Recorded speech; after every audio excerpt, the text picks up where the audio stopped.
He gently placed a hand on Maya's shoulder. She leaned into the mic. "My name is Maya. I used to think I had to be quiet to be safe," she said, voice trembling. "But now I know I'm allowed to speak, and when people listen, things can change."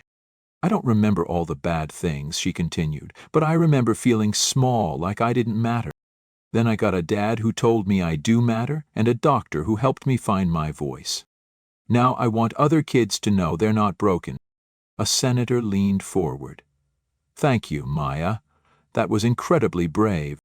After the hearing, social workers thanked them, journalists asked for interviews, but Maya just wanted ice cream. On the way home she asked between spoonfuls, "Do you think they heard us?" Derek looked at her. "I think they'll remember everything you said." Back home, life returned to its quiet rhythm: school, therapy, bedtime stories. But something had changed. Maya carried herself taller, correcting mispronunciations of her name. When introducing herself to new classmates, she met their eyes with quiet confidence. She wasn't just healing. She was owning her space. One evening, Dr. Harper joined them for dinner. Over baked chicken and mashed potatoes, Maya surprised them all. "I think I want to write a book," she said. Dr. Harper smiled. "What kind?" "About how I learned to be loud again," Maya explained. "Not yelling loud, voice loud. The kind that makes people look at you, not through you." Derek set down his fork. "That's a book I'd buy." Maya grinned. "You have to. You're going to be in it." They all laughed, but the idea stayed. In the weeks that followed, Derek helped Maya outline chapters of a snapshot of her journey. The quiet rules. The beaded bracelet. The lion inside. The tree they planted. They wrote on weekends. Sometimes Maya dictated while Derek typed. Other times she scribbled thoughts in her notebook. In early summer, Derek reached out to a friend in publishing. "We don't want a bestseller," he said, "just something honest, something that reaches the right eyes." By mid-August, a small-run children's book titled Maya's Voice was printed and distributed through foster care networks and libraries. The illustrations were soft and colorful. Maya's words were simple but powerful, closing with, "Even small voices make echoes, and sometimes those echoes build bridges." The first time she held her book in her hands, Maya pressed it to her chest and whispered, "I'm real now." Derek wrapped an arm around her. "You've always been real, Maya. Now the world gets to see it too."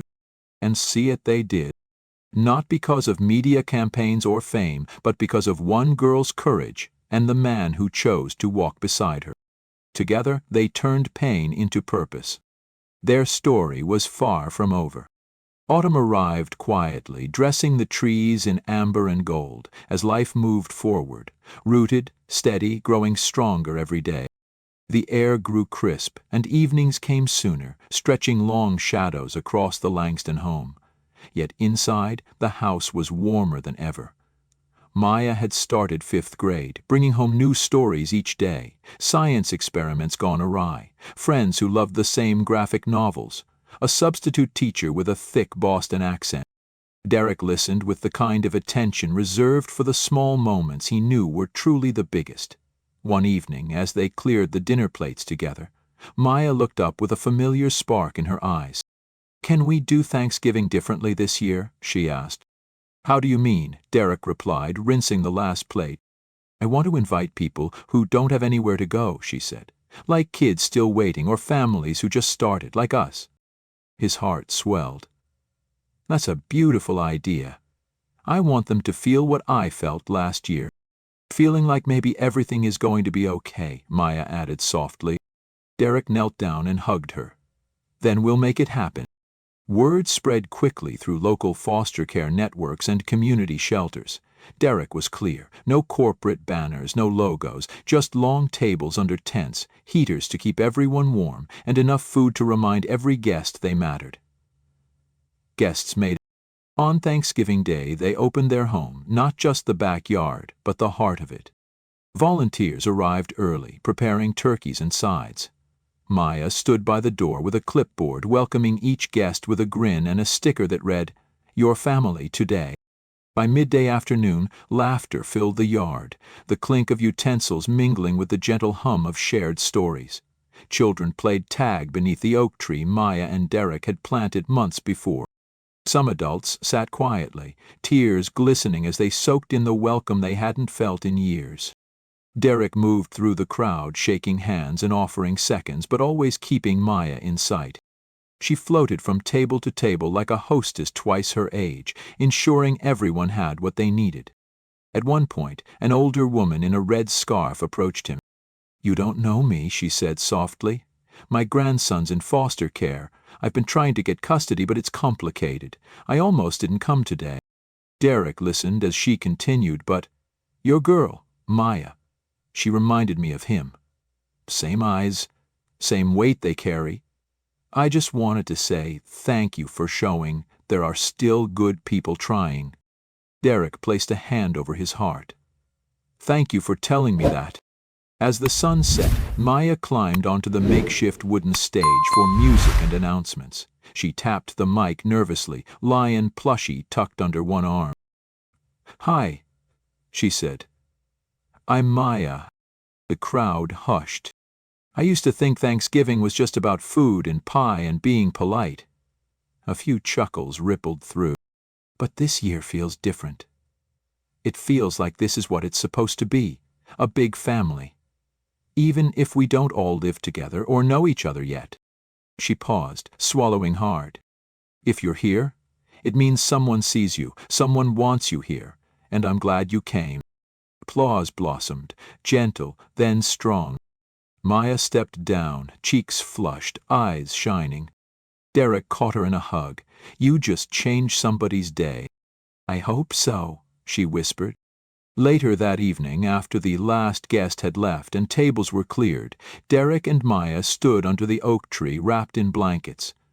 Leaves rustled softly above. "Can we do this every year?" she asked. "As long as you want," he replied.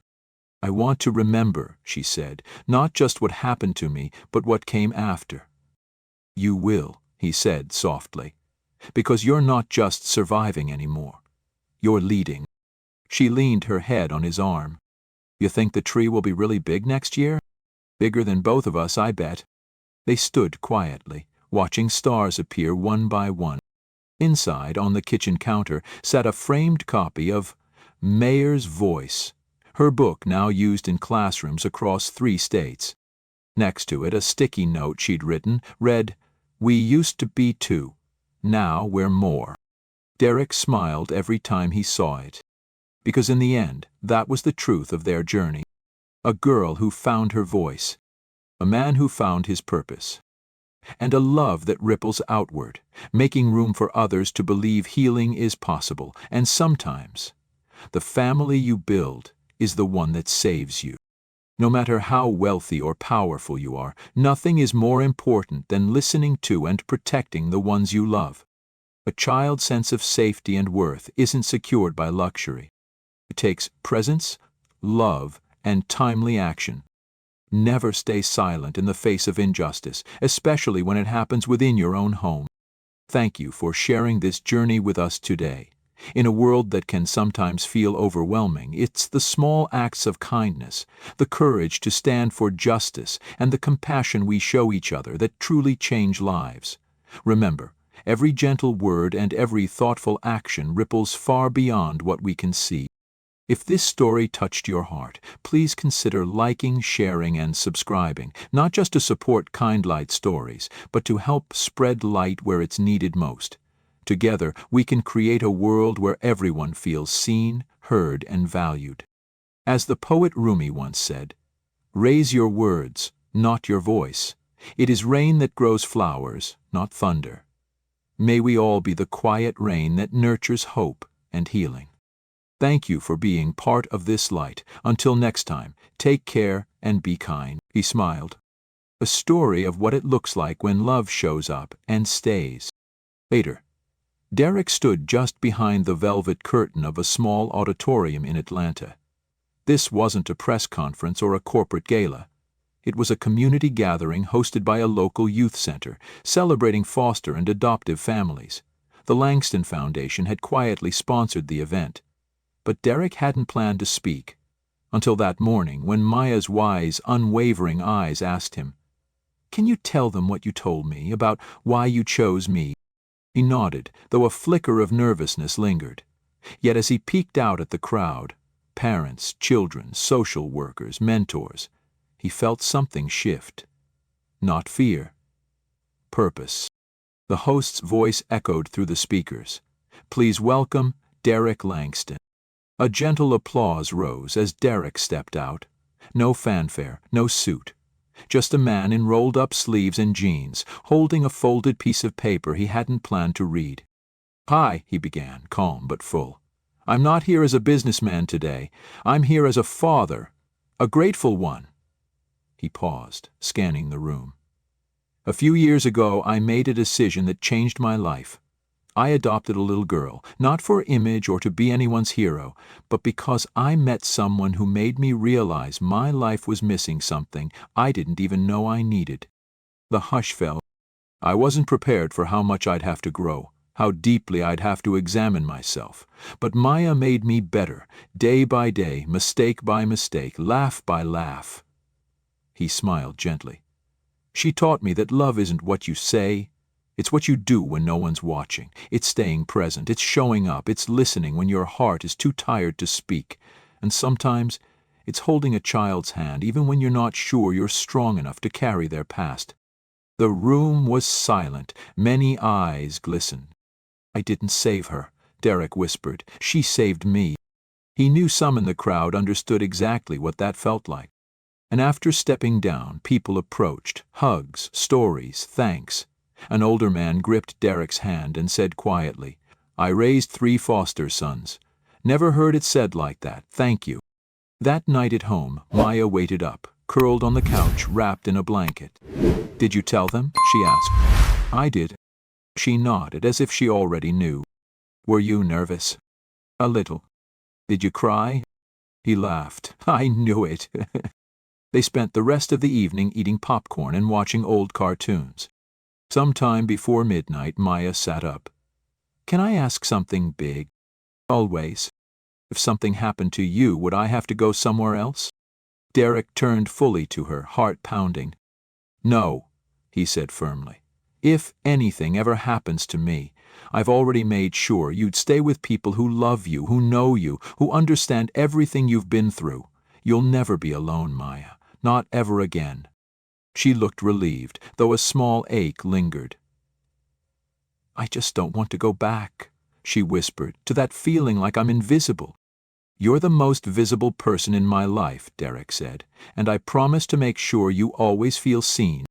Later that week, a letter arrived at the foundation office. Handwritten, no return address, neat penmanship. "Mr. Langston, I watched your video. I judged you before. I was wrong. My son came out of foster care, and sometimes I forget how hard it must have been for him. Watching you and your daughter reminded me that love is learned, and we're all still learning. Thank you." Derek read it twice and tucked it into his briefcase. The story he and Maya were building was reaching people, not through headlines or boardrooms, but quietly and deeply, in kitchens, schools, living rooms like theirs. At Dr. Harper's next session, Maya brought a drawing, a big heart with 2 stick figures, one tall, one small. "This is me and Daddy," she explained. "And the heart?" "Oh, their house." Dr. Harper smiled. "Looks like a very full heart." "It is," Maya said. "But there's room for more." "For more what?" "For people," Maya said. "We could help another kid, right?" Derek, sitting nearby, raised an eyebrow. She turned to him. "Maybe not now, but someday we could make our house bigger." He was quiet, chestful. "Yes," he said. "When we're ready, we'll make room." In that moment, something unspoken passed between them, not just about adoption, but growth, healing, and legacy. Maya, once afraid to speak too loud, now dreamed of giving someone else a voice. That, Derek knew, was the most powerful echo of love he'd ever heard. The spring sun shone gently across the Langston estate, casting long shadows from magnolia trees dotting the lawn. Derek stood near the garden with a spade in hand, dirt smudging his jeans, Maya by his side. Today they were planting a tree. Not just any tree, but a young white oak they had chosen together the week before at a local nursery. Maya knelt beside the hole, clutching a tag that read, Quercus alba, white oak, symbol of strength and endurance. "Is this like the one you used to climb as a kid?" she asked. Derek chuckled. "Not quite. Mine was crooked and had a swing that was probably a lawsuit waiting to happen." She grinned. "This one's going to be perfect." Together they placed the sapling in the earth. Maya steadied it while Derek filled the soil. When done, they stood side by side, dirt on their hands, wind brushing their faces. "We'll watch it grow," Derek said, "year by year, just like us." Maya looked up. "Will it still be here when I'm grown, long after that, maybe even when you have kids of your own?" She smiled, then fell quiet. "Do you think," she said softly, "the people who hurt me before, do they ever feel sorry?" Derek wiped his palms on a towel before crouching to her level. "I don't know," he said honestly. "Some do, some don't." But what mattered most, Derek told her gently, was that Maya didn't carry their shame. That burden belonged to them, not to her. She nodded, blinking back the first hint of tears. "I used to think I was hard to love." Derek pulled her close in a hug. "You're the easiest thing I've ever loved, Maya." They stayed, wrapped in that quiet moment, the breeze stirring softly around them. Later that week, Derek received a message from a longtime contact at the Department of Child and Family Services. They were hosting a round-table summit focused on child trauma, post-adoption support, and community healing, and they wanted Derek not just to attend, but to help lead. At first he hesitated. Speaking at community events or sharing heartfelt videos was one thing, but sitting in a room full of experts and policymakers discussing institutional failures felt like a different challenge altogether. Then he thought of Maya's words. "We could help another kid, right?" He said yes. The summit was held in Washington, D.C., inside a quiet conference room of a historic building. Dozens of representatives gathered. Caseworkers, therapists, judges, nonprofit leaders, all carrying the weight of burnout, passion, and bureaucracy. Derek spoke last. He stood holding a small, candid photo of Maya. No posed portrait, just a snapshot of her drawing, chalk hearts on the driveway, sunlight tangled in her curls, tongue sticking out in concentration. "I didn't adopt Maya to change the system," he began, "but after seeing how the system nearly broke her, I knew I had to speak up." He shared Maya's story, the hidden rules she wrote for herself, the therapy, the setbacks, the slow return of joy. "There's no spreadsheet to measure the cost of silence," he said quietly, "but I promise you, it's steep. Children don't just survive trauma, they carry it like an echo through every corner of their lives. Unless we meet them with real empathy, they grow into adults still trying to unlearn fear." Silence filled the room, then slowly applause rose. Afterward a judge approached. "We need more voices like yours in this space," she said. "Not just data. Stories." Derek smiled. "I've got plenty more where that came from." Back home, Maya had prepared a surprise. Standing at the front door, she held a tray with 2 mugs of hot cocoa and a handmade sign, "Welcome home, hero, Dad."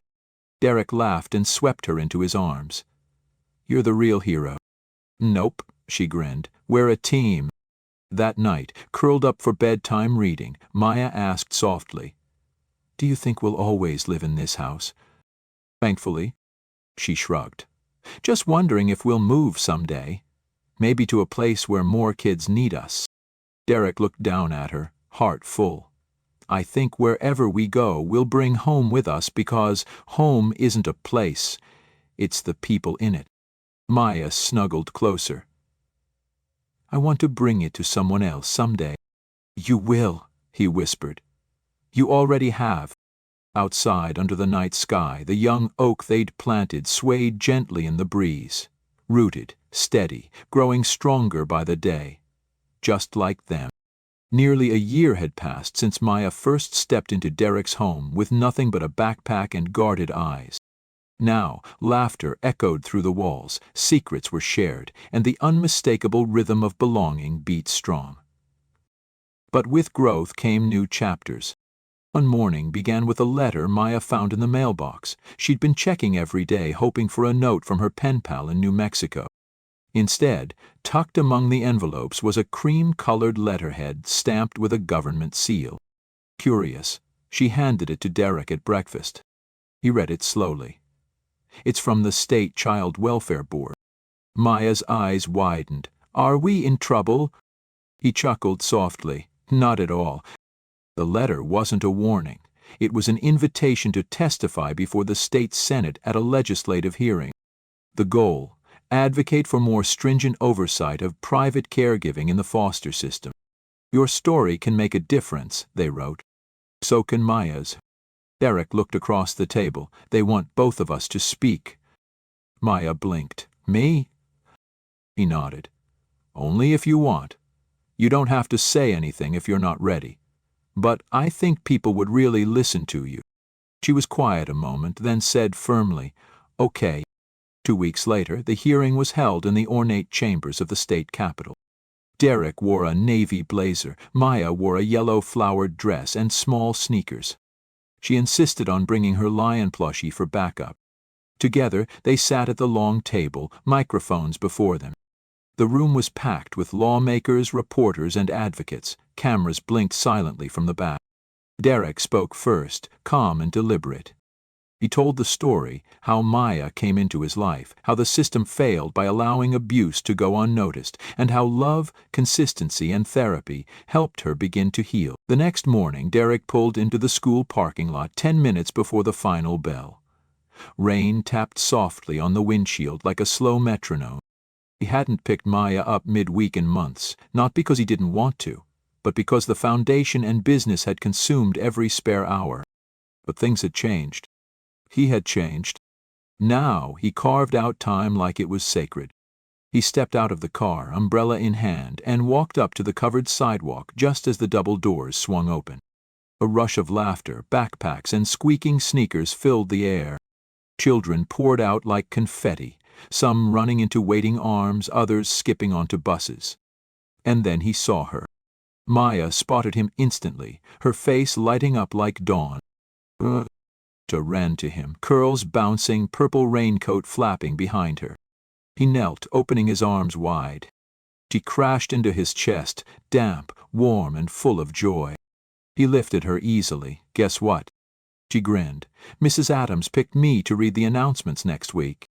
Derek buckled her in, grinning. "That's amazing, sweetie. You gonna tell the whole school what's for lunch? Pizza and applesauce?" She laughed. "But I think I'll say something cool at the end, like, be kind or be quiet." He chuckled. "That's a pretty good motto." She nodded proudly.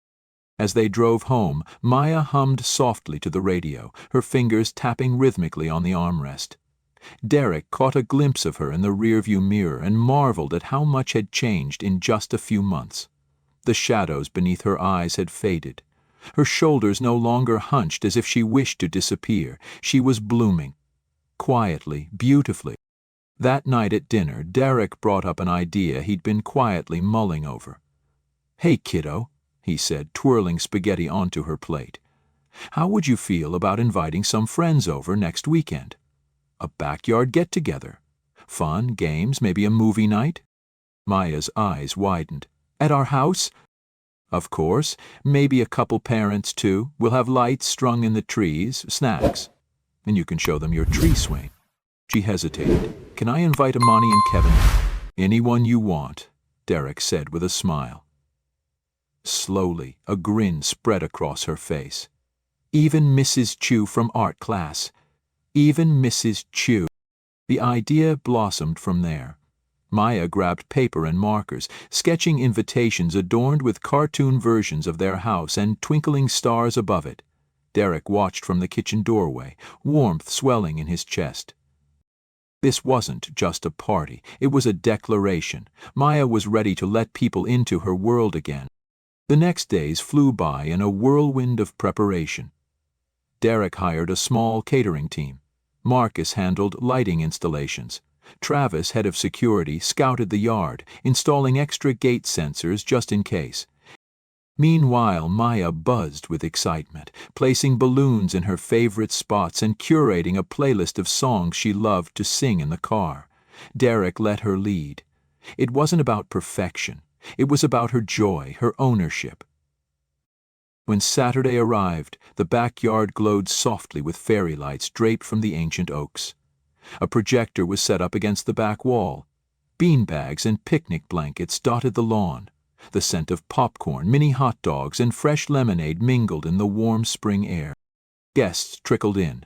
Kids in colorful hoodies, parents carrying Tupperware, teachers in denim jackets. The first time Maya introduced Derek as her dad that evening, he caught the brief catch in her throat, quickly masked by a brave smile. He understood. Naming love out loud was still risky sometimes, but with every word the past's grip loosened.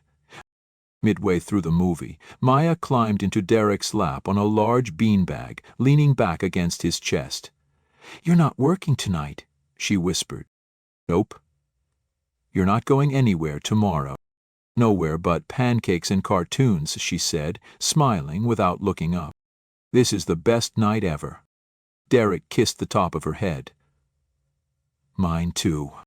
As the movie played and stars blinked overhead, he looked around the yard, at the laughter, the light, the life. This wasn't just healing, this was wholeness. For the first time in a long time, Derek Langston knew exactly who he was. Not the CEO, not the donor, not the success story. He was Maya's father, and that was the most important title he'd ever hold. Sunday morning sunlight poured through linen curtains of the breakfast nook. Derek stood by the stove flipping golden pancakes, while Maya sat cross-legged on the counter humming a made-up tune. Her hair was still wild from sleep, and she wore his oversized Langston Foundation hoodie, sleeves hiding her hands. "Do pancakes taste better on Sundays?" she asked, sniffing dramatically. "Only if you do the syrup dance," Derek replied, sliding a pancake onto a plate. Maya giggled. "What's the syrup dance?" He shrugged playfully. "You'll have to invent one." She hopped off the counter and performed an impromptu shuffle across the tiled floor, finishing with jazz hands. "That was a Wardwaithley," he said, handing her the plate. They ate by the window as birds sang outside, the occasional clink of forks punctuating the peace. But by early afternoon, the quiet shattered with a call from Marcus. "Derek, you need to see this," Marcus said, voice low. Derek stepped into his office and shut the door. Marcus sent a link. Derek clicked. A video began. An amateur podcast in front of a small mall audience. The title hit him like a punch. The truth behind Derek Langston's adopted image. The screen showed a blurry photo of him and Maya walking hand in hand. The host, a sharp-voiced woman with a cynical grin, spoke over it. "You know what's sad? Billionaires adopting kids just for image points. PR sympathy. A little girl placed in a mansion she doesn't belong in, raised by a man who's never publicly explained why he took her in." Derek closed his laptop, jaw clenched. Not because of the insult to himself, but because of what it implied about Maya. That she was a prop, a decoration, her belonging questioned by someone who'd never met her. Even her. He called Marcus back. "Do we know who's behind it?" "Leah Brenner, right-wing shock podcaster, looking for controversy to grow her numbers. Is it spreading?" "Just a few fringe shares so far, but if it hits the right circles." Derek looked out at the backyard swing, gently swaying in the breeze. "I'm not answering with lawyers, not yet." "Then how?" "I'll answer it my way." He hung up and walked into the kitchen where Maya colored on a placemat. "Sweetheart," he said gently, "would you want to help me tell our story, just us, talking about what makes our family real?" She blinked, surprised. "Like a video?" "Yeah." "Just a short one. Would I get to pick what I wear?" He smiled. "Absolutely." 2 days later, Derek invited a small, trusted production team, people who'd filmed Langston Foundation spots before, nothing fancy, a camera, a light, and a mic, in their living room. Maya wore her "I'm the Boss" t-shirt. Derek wore jeans and his oldest flannel. They sat side by side on the couch. Maya swung her feet. The director softly asked, "What do you love most about each other?" Maya answered first. "I love that my dad always listens, even when I talk too much. And he smells like coffee and safety." Derek swallowed hard, then smiled. "I love that Maya reminds me who I am, and that she's braver than most people twice her size." The video was simple. No music, no graphics, just raw truth. They posted it quietly on the Langston Foundation's page. By nightfall, it had 200,000 views. By morning, over 1 million comments flooded in from across the country. This made me cry. "Thank you for showing what love looks like. I'm watching from Ohio, and I just want to say this child is blessed, and so is her dad. As a foster mom, this gives me hope." One comment stood out. "I lived 3 blocks away and didn't know your story. Now I do. If Maya ever wants to play with my daughter, we'd be honored." Derek showed it to Maya. She smiled. That afternoon, Maya and her new friend Camila chalked rainbows, hearts, and stick figures holding hands across the driveway. Derek watched from the porch, coffee in hand, heart full. Later that evening, Dr. Harper visited. "She's glowing," she said, watching Maya run inside for juice. "And you? How are you holding up?" Derek sighed. "I expected backlash, but the love, it caught me off guard." Dr. Harper nodded. "That's the thing about truth," she said softly. "It doesn't always roar. Sometimes it just stands quietly and lets people see." Derek looked out at the fading light. "I didn't adopt Maya to make a point," he said, "but maybe our story can be one." "A story of what?" she asked. "It's catching up to you," Derek replied. "Do houses have hearts?" she asked, tilting her head. "Only when the right people live in them," he smiled, pulling her into his lap. Outside, the stars twinkled in a darkening sky. Inside, Derek finally felt he wasn't managing a mansion. He was guarding a home, and deep in his bones, he knew whatever came next, they would face it together. Maya wasn't just part of his life. She was its center. It was a rainy Wednesday when Derek noticed something tucked beneath Maya's pillow. He'd come upstairs early, carrying chamomile tea and one of her favorite bedtime books. Maya was brushing her teeth in the bathroom, humming a soft tune she often made up. As he smoothed her comforter and fluffed her pillow, a folded piece of paper slipped to the floor. Derek assumed it was another one of her sketches. She loved to draw animals and imagine castles when bored. But when he unfolded the crumpled sheet, his heart clenched. It wasn't a drawing. It was a list, scrawled unevenly in her favorite purple marker. Things I must not do. 1. Talk too loud. 2. Touch the walls. 3. Ask too many questions. 4. Eat the last cookie. 5. Call Daddy when he's away. 6. Cry. Beneath the list, in smaller letters, "If I break these, she might come back and Daddy might leave." Derek didn't hear the bathroom light go off or the soft footsteps behind him. He was still staring at the list when Maya stepped quietly into the room. She froze in the doorway. "You weren't supposed to find that." He looked up slowly. "Maya, where did you learn these rules?" Her eyes dropped. She twisted her hands together. "Janet made me say them every day before school." Her poison ran deeper than he'd imagined. Kneeling before her, Derek gently placed the list on the nightstand. "Sweetheart, those rules aren't real. They're not yours to carry, none of them." "But I don't want her to come back," Maya whispered. "Or for me to leave," Derek's voice cracked with emotion. "I will never, ever leave you, not for noise, questions, or any mistake. You're my daughter, Maya. You don't have to earn my love. It's yours just for being you." She was silent a long moment, then said softly, "That's not what she said." Derek's breath hitched. He pulled her close, wrapping her in his arms. "She was wrong," he whispered, kissing the top of her head. "Terribly wrong." That night, after Maya had finally fallen asleep, curled safely in his arms like a fragile baby bird, Derek sat awake, eyes fixed on that purple list. His mind burned with a restless fire. The next morning he called Marcus into his office. "I need a therapist," Derek said bluntly.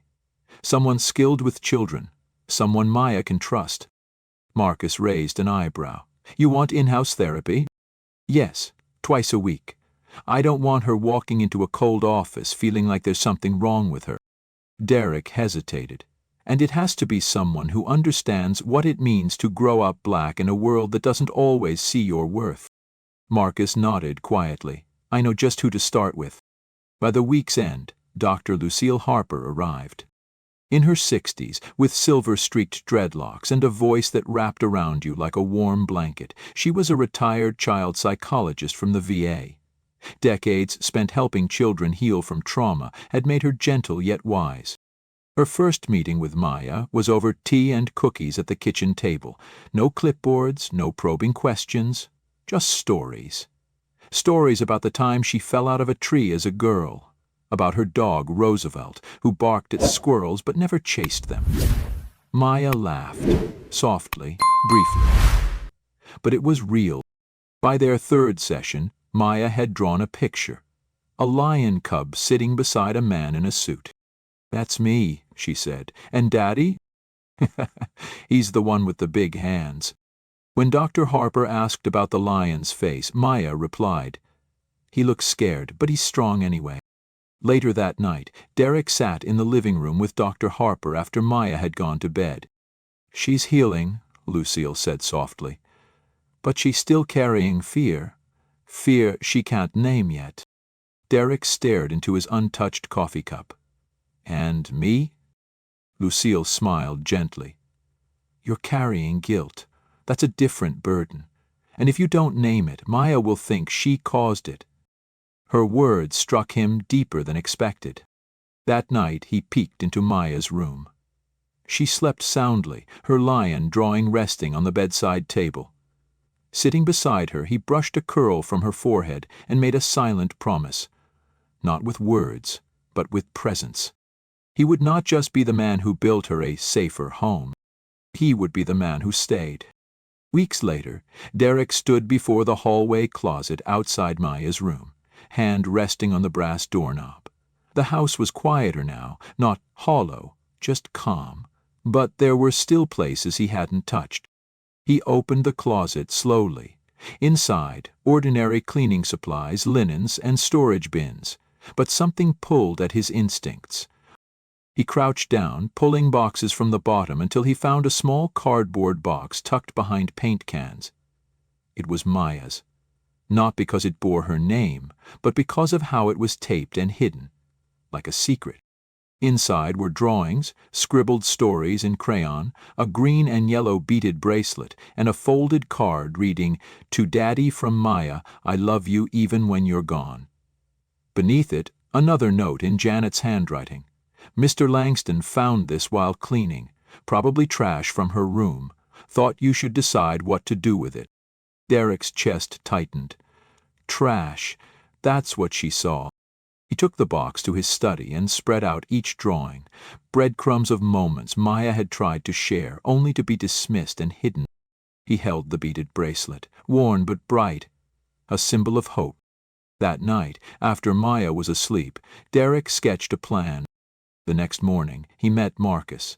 "I want every security feed reviewed, every blind spot, every disabled camera from the last 6 months." Marcus raised an eyebrow. "That's a lot of data. Start with the days Janet was on duty, any gaps or tampering. I want to know." "You think she did more than yell?" "I don't know yet, but I'm going to find out." 3 days later, Marcus returned with a file. "We found something." Derek opened it to find timestamps from hallway cameras. Multiple times during Janet's shifts, feeds went black for 20 to 30 minutes. Always near Maya's room, always just after school. "We can't recover what happened during those gaps," Marcus said. "But the pattern's clear. She knew the cameras. She knew how to avoid them." Derek stared at the images, hands trembling. This wasn't just emotional abuse, it was calculated, strategic. Janet had isolated Maya in every way possible. She made sure no one would see, Derek murmured. He leaned back, eyes closed, letting anger rise and settle. Reacting wouldn't help Maya. Acting would.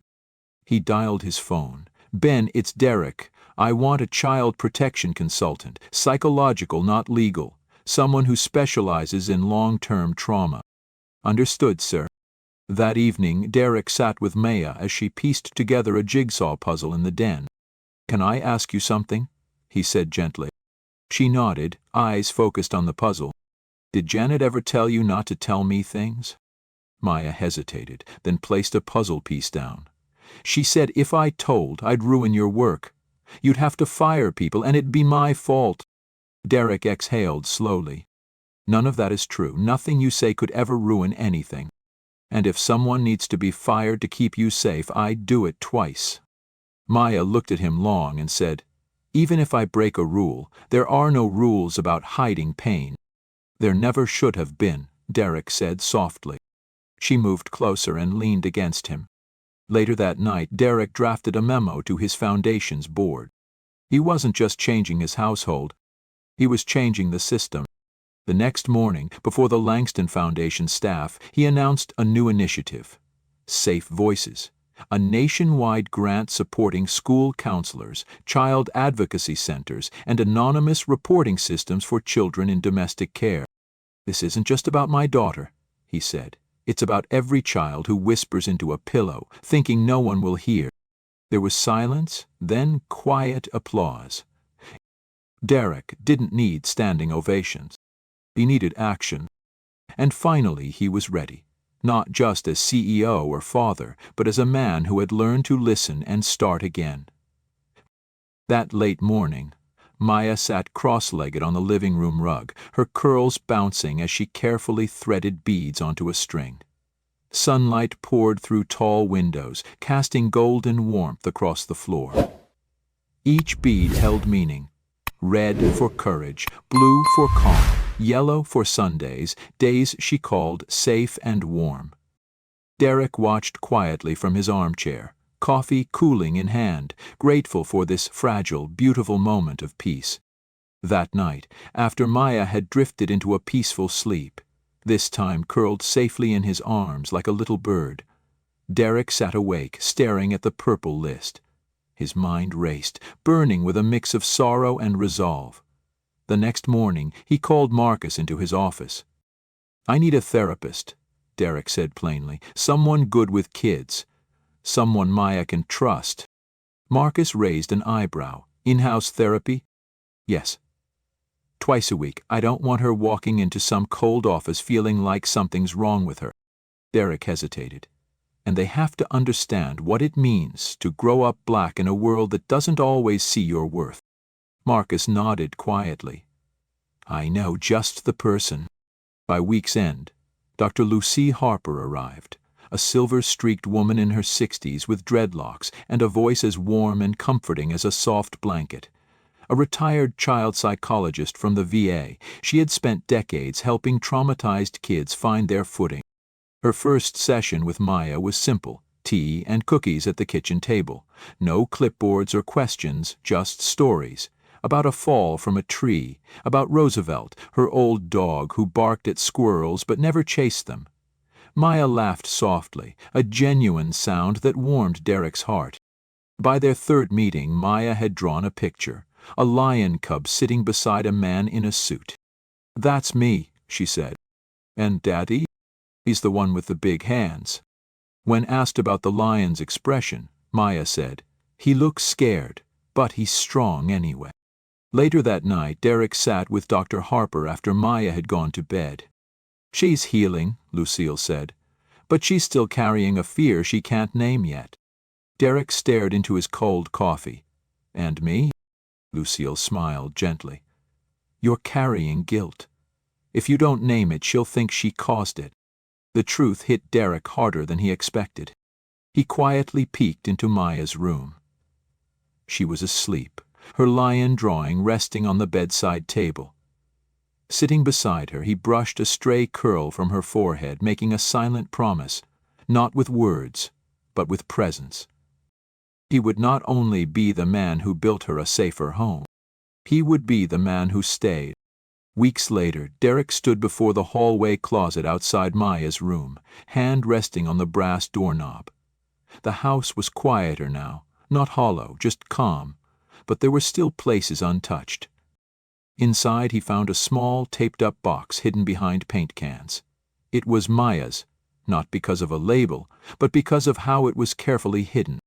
Inside were drawings, crayon stories, a green and yellow beaded bracelet, and a folded card that read, "To Daddy, from Maya, I love you, even when you're gone." Beneath it a note in Janet's handwriting. "Mr. Langston found this while cleaning, probably trash from her room, thought you should decide what to do with it." Derek's chest tightened. Trash. That's what she saw. He took the box to his study and spread out each drawing.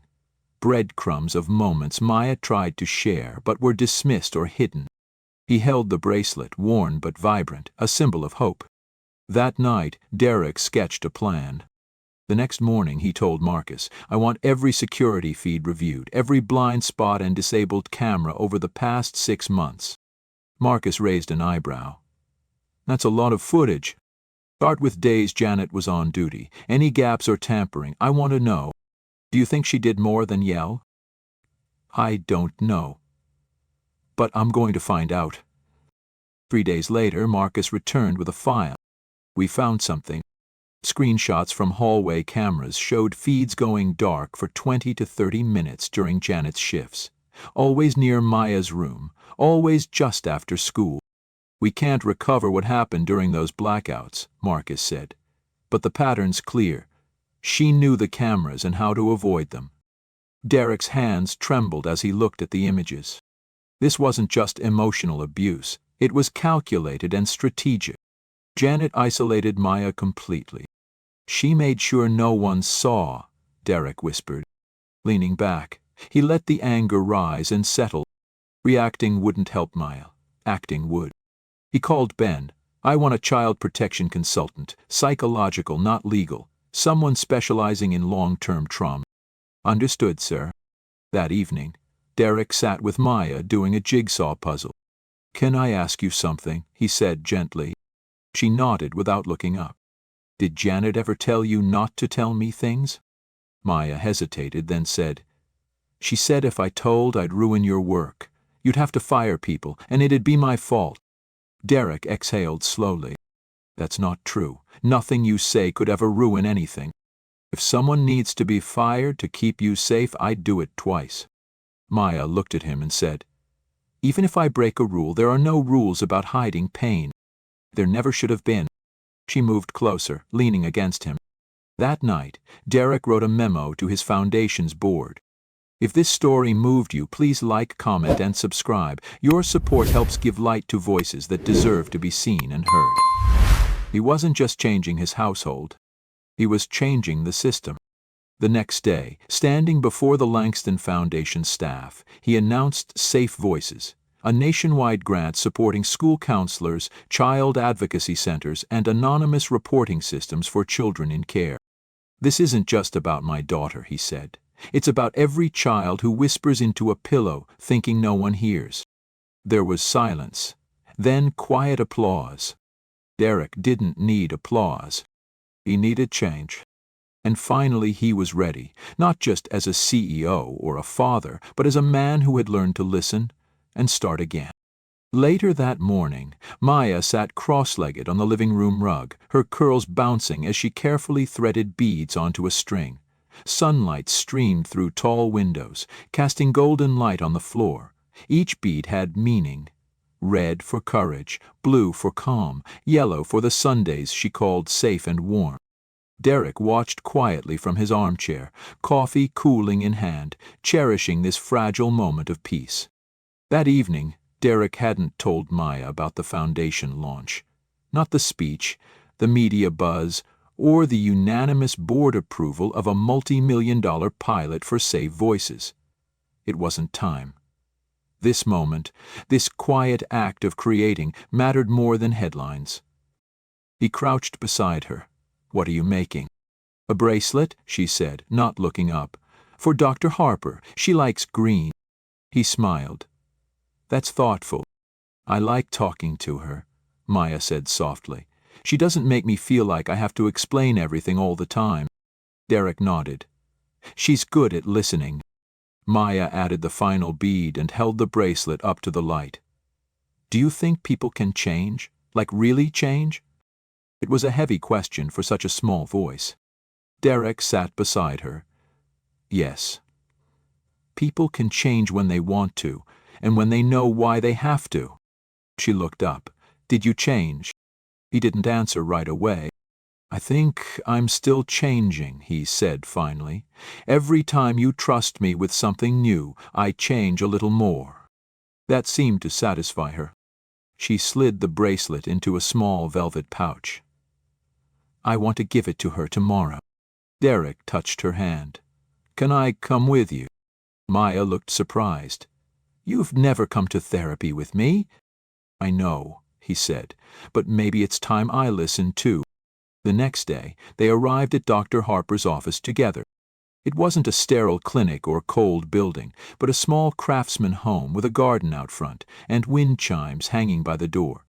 Inside, the living room was warm and inviting, bookshelves filled with picture books, soft blankets and 2 worn armchairs angled like old friends.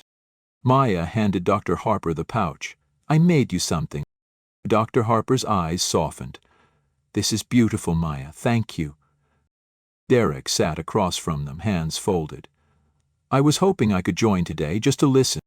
Dr. Harper nodded. For a few minutes they talked about dreams, coloring, and Maya's school announcing a spring play. Then Dr. Harper leaned forward. Maya, is there anything you wish your dad knew but aren't sure how to say? Maya looked down. I wish he knew how many times I almost said something. But I thought I'd ruin everything. Like if I made him worry, he'd leave. Derek felt a punch in his gut, but kept his voice steady.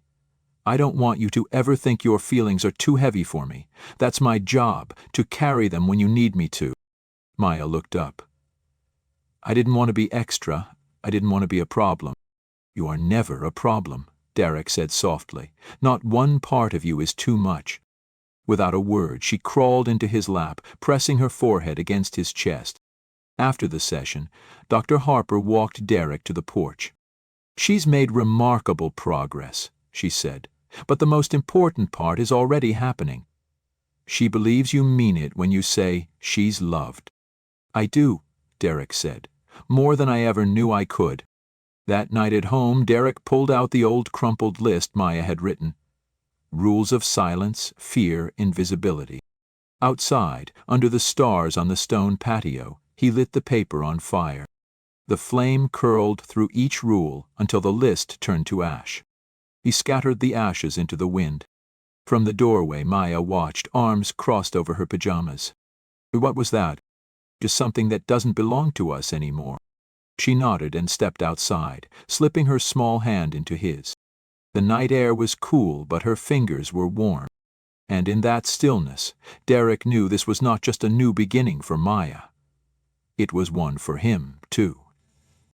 Not as a savior or CEO, but as her father.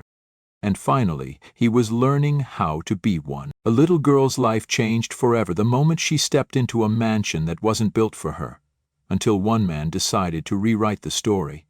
What happens when love meets courage in a world that wasn't ready to accept them? Let's begin. Derek Langston's voice cut through the heavy silence like a knife through silk. I told you not to call him, do you hear me? The sharp command bounced off the gleaming marble walls of the Langston estate's grand foyer, freezing the air with its intensity. Derek stopped mid-stride, the soft click of his polished leather shoes swallowed by the echo of his own words. The late afternoon sun spilled through towering curtains, casting warm golden stripes across the pristine floor. In one hand, Derek held a handcrafted Italian teddy bear, the gift he had carefully chosen for his daughter. But his smile vanished the moment he heard it. A scream, sharp and raw. Fragile, not playful or teasing. Real. Without hesitation, Derek dropped his suitcase and sprinted up the sweeping staircase, each footfall pounding louder than the last. He didn't call out. He let the desperate sound guide him. Then, softer, broke in. "I just wanted to call Daddy." He reached her door and pushed it open. There was Maya curled near the edge of her bed, knees drawn tightly to her chest. Her tangled coils of hair, damp with sweat and tears, framed a face. Small hands clutched a worn, beloved plush rabbit. Standing over her was Janet, the housekeeper who'd served the Langston family for nearly 2 decades. Arms crossed, face flushed with fury. "You don't belong here, you know that?" Janet spat venom. "This isn't a place for kids like you. Black kids don't live in houses like this unless they're cleaning them." Maya whimpered, shrinking back. Janet took a threatening step closer. "You think you're his daughter? He doesn't love you. You're just a project, Maya, a charity case to make him look noble. He'll get tired of pretending soon enough." Derek froze. For a brief moment, the world tilted on its axis. Then he stepped forward into the room. Janet turned, startled, her face draining of color. "Mr. Langston? I didn't realize. What are you doing here?" she stammered. Derek's voice was calm but deadly. "She yelled at me." "I was only trying to discipline," Janet mumbled, eyes darting nervously. "That child is my daughter." His gaze held hers without flinching. Janet's mouth opened, but no words came out. Derek crossed the room in 2 swift strides and knelt beside Maya. Her tear-filled eyes locked on his, pleading. When he wrapped his arms around her, she clung like he might vanish at any moment. "Daddy's here." "Baby, I'm right here now," he whispered, steady and sure. He didn't even glance at Janet. "Leave this house, now." "But, Mr. Langston, He cut her off, pressing the intercom button. "Travis, come upstairs to Maya's room. Escort Janet off the property. No discussion." Seconds later, Travis responded, and Janet retreated silently, head bowed, footsteps fading down the hall. Derek stayed, knelt, holding Maya tightly as her small body trembled. "I didn't mean to make her mad," she whispered, voice fragile. "She said I don't belong here, that you'd send me back." His heart shattered at her words. He glanced around the room. Plush toys scattered, designer furniture, a private bath, shelves lined with books from every corner of the globe. None of it had given her safety. Pulling her closer, he breathed softly. "Maya, I chose you." "I didn't adopt you for appearances," he said with fierce tenderness. "I adopted you because you're my daughter. Nobody gets to tell you otherwise." If your heart aches hearing Maya's story, if you feel that quiet pull of connection, please hit like to honor the voices too often ignored, and tell me, where are you watching from? You might be surprised how many others are sharing this moment with you. Maya's voice was barely more than a whisper. "But I'm not like everyone else here." Derek gently lifted her chin to meet his eyes. "That's right. You're stronger, braver, and more loved than anyone in this house ever imagined." She didn't speak again, only nodded faintly. Long after the sun disappeared below the horizon, Derek remained by her side. He listened to her breathing slow, watched her eyelids finally flutter shut. Outside, the sky deepened to a rich midnight blue. Inside, a father sat silent but resolute, knowing justice would never come from silence. From this moment forward, love would not be distant or delayed. Tonight marked the beginning of making things right. Not through power, but through presence. Derek didn't sleep. He settled into a leather chair beside Maya's bed, one hand resting gently on her back as she dreamed. Each time her breath caught, like she was wrestling with a memory, he whispered, "You're safe, baby. Daddy's right here." At dawn, the soft amber light slipped through the curtains. Derek finally rose, aching joints, wrinkled shirt, bloodshot eyes, but none of that mattered. What mattered was the steady rise and fall of Maya's chest. He moved downstairs slowly, mind replaying Janet's cruel words. "You don't belong here. Black kids don't live in houses like this." Derek had built every inch of this home, born in south-central Los Angeles, orphaned at 9, shuffled through relatives until 16, then alone. He knew struggle. He worked 3 jobs through college, started a tech logistics company from his garage, and grew it into a multi-billion-dollar empire. He understood survival, but somehow he had failed to protect the one soul who needed him most. The kitchen was quiet. Derek pulled eggs and turkey bacon from the fridge and moved with practiced ease. Coffee brewed beside him. He hadn't cooked often lately, but today was different. It was about giving presents. Soft footsteps approached. "Morning, Daddy?" Maya's voice was shy as she appeared in the doorway, pajamas rumpled, clutching the teddy bear from Italy. "Morning, sunshine," he smiled warmly. "You hungry?" She nodded, rubbing one eye. He lifted her gently onto a stool at the kitchen island and placed a plate before her. She stared at the food for a long moment before taking her first bite. After a few, she asked, "Is she gone?" "Yes," Derek said firmly. "Janet won't be coming back." Maya sighed. "This house doesn't want people like me." Setting down his coffee, Derek knelt beside her stool, meeting her gaze. "Listen, Maya. This house, this home, belongs to you just as much as it does to me. Your skin, your curls, your voice, everything about you belongs here. You are not a guest, you are family." Her lip trembled, and without a word she wrapped her arms tight around his neck. Later that morning, Derek sat in his study with his assistant, Marcus. "She's been with us nearly 20 years, Marcus said, stunned. "Are you sure about this?" he asked. Derek's voice was steady. "She emotionally abused my daughter. I don't care if she worked for me 20 years or 20 hours. She's done." "We'll handle the severance quietly," Derek added. "No press, no drama. But I want full access to staff records, every complaint, every schedule, starting with the last 6 months."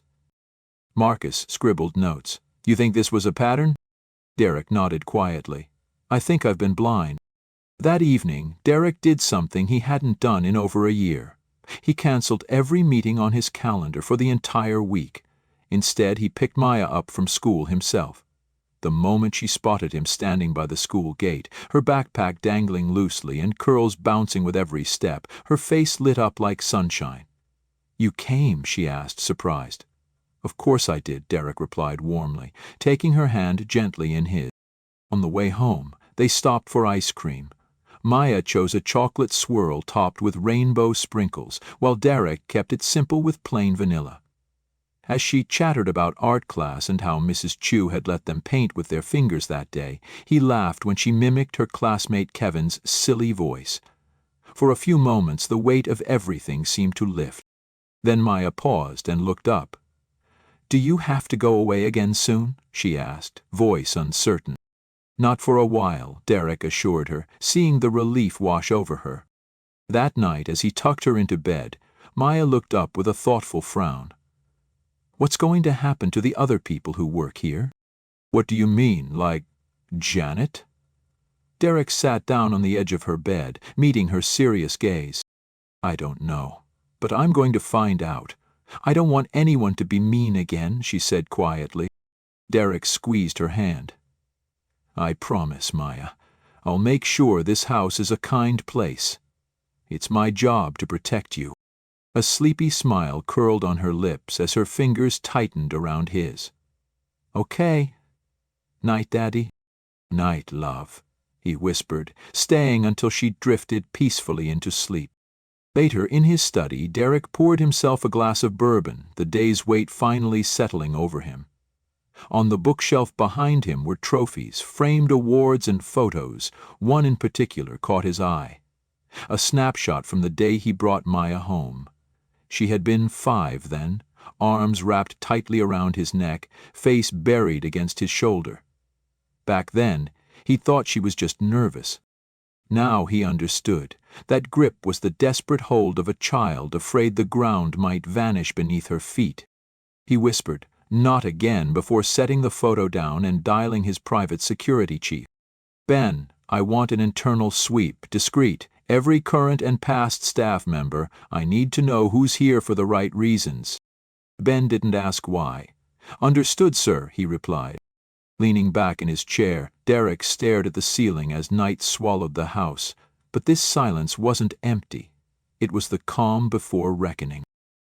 The next morning, Derek stood at his office window, hands folded behind his back, watching the sun stretch its warm light across the backyard.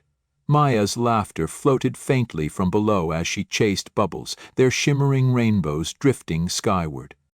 Just days before, that same child had trembled under a storm of hatred in her own bedroom. His phone buzzed. Ben's message. Security review complete. 3 flagged staff members. Report and footage attached. Derek opened the files, jaw tightening as he read complaints that spanned months. One staffer repeatedly called Maya the rescue pup. Another redirected birthday gifts meant for Maya to the donation pile. A third had lost her school drawings, twice. None of the offenses were legally actionable, but to a child they were wounds etched deep. A quiet fire of fury kindled within Derek. There was a rot here, not loud or violent, but persistent, like mildew hidden behind the walls, unnoticed until the damage ran deep. He didn't call a staff meeting or make a scene. Instead, he wrote 3 letters. Personal, firm but restrained, informing each employee that their services were no longer needed. Full severance included. He handed the letters to Marcus. "Deliver them before noon. Escort them off the property quietly." Marcus nodded. "And replacements?" "I'll review new candidates myself," Derek said. "We don't just need employees. We need guardians." That afternoon, Derek picked Maya up again. She climbed into the back seat, proudly balancing a messy paper crown atop her curls. "I'm Queen Ma today," she declared with a grin. Derek smiled in the rearview mirror. "Your Majesty, where to?" "Please," she giggled. The ride back was light, filled with laughter and stories. Derek avoided heavy topics, no mention of Janet or staff changes. Maya deserved days filled with forward motion, not the weight of past mistakes. After dinner, Maya asked to draw in his office while he worked. He set her up at a low table by the window. She hummed softly, tiny feet swinging beneath her chair. Suddenly, she looked up. "Daddy, did you have a dad?" Derek paused, pen hovering over paper. "No," he said quietly. "Not one who stayed." "Why do you know how to be a dad then?" He smiled softly. "Because I know what it feels like not to have one." Maya blinked thoughtfully, then nodded.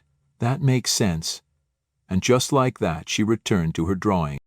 Later that night, after Maya was asleep, Derek walked slowly through his home, room by room, noticing things he'd never really seen before. A faded photo of him shaking a senator's hand. Dusty awards for philanthropy, trophies engraved with his name, but no trace of Maya. No finger paintings, no kindergarten diplomas, no framed artwork. How had he missed that? This house was built to impress, but it lacked soul. He picked up a frame and set it aside. The next day he called a decorator. "I want to redesign the house," he said. "Not the structure, but its soul. Family photos, her art, soft colors. Things that feel like home." The decorator, initially confused, soon smiled warmly. "Mr. Langston, by the time we're done, it'll feel like she grew up here." Slowly, the transformation began, room by room. Within days, Maya noticed. "You hung my painting?" she asked, pointing to a messy watercolor above the fireplace. "It's a masterpiece," Derek said. By the end of the week, toys appeared in the living room, a cozy reading nook blossomed in a corner, and Maya's name was etched into a wooden growth chart near the pantry. "This house looks different," Mia whispered one evening.